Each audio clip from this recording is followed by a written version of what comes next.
Hello students, ਅੱਜ ਆਪਾਂ ਨੂੰ ਜੇ ਇੱਕ ਨੰਬਰ ਦੇ ਉੱਪਰ ਬਾਰ ਦਿੱਤਾ ਹੋਵੇ ਉਹਨੂੰ ਆਪਾਂ ਫ੍ਰੈਕਸ਼ਨ ਵਿੱਚ ਕਿਵੇਂ ਕਨਵਰਟ ਕਰਨਾ, ਠੀਕ ਹੈ। ਬਾਰ ਹਟਾਵਾਂਗੇ ਕਿਵੇਂ ਉਹਦੇ ਤੋਂ 6। ਦੇਖੋ ਇੱਥੇ ਤਾਂ ਕੁਝ ਵੀ ਨਹੀਂਗਾ, ਜਿੱਥੇ ਕੁਛ ਹੁੰਦਾ ਫਿਰ ਉਹ ਆਪਾਂ ਲਿਖਣਾ ਸੀ, ਇੱਥੇ ਕੁਛ ਨਹੀਂ, 0 ਆ, ਠੀਕ ਹੈ। 64 ਹੈ ਨਾ, 64 ਨੂੰ ਐਜ਼ ਇਟ ਇਜ਼ ਲਿਖ ਲਓ। 64 ਓਵਰ 9 ਲਾਉਣੇ ਆ, ਕਿੰਨਿਆਂ ਦੇ ਬਾਰ ਆ, ਦੋਵਾਂ ਦੇ ਬਾਰ ਆ ਨਾ, ਤਾਂ 2 9 ਲੱਗ ਜਾਣਗੇ, ਠੀਕ ਹੈ। ਜੇ ਇੱਕ ਤੇ ਬਾਹਰ ਹੋਵੇ ਤਾਂ 1 9 ਲੱਗੂਗਾ। ਨੈਕਸਟ 3 ਇੱਥੇ ਆਊਗਾ, ਠੀਕ ਹੈ।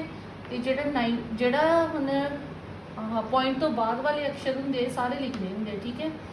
ਉਦੋਂ ਚ ਇਹਨਾਂ ਦੋਵਾਂ ਦੇ ਬਾਹਰ ਆ, ਸੋ 2 9 ਲੱਗ ਜਾਣਗੇ। ਨੈਕਸਟ 4 ਸੇਮ ਐਜ਼ ਸਾਰੇ ਦਾ ਸਾਰਾ ਆਪਾਂ ਉੱਦਾਂ ਹੀ ਲਿਖ ਲਾਂਗੇ। ਤੇ ਕਿੰਨੇ ਹੈ, 1 2 3 1 2 and 3. Write down answer in the comments. Thank you.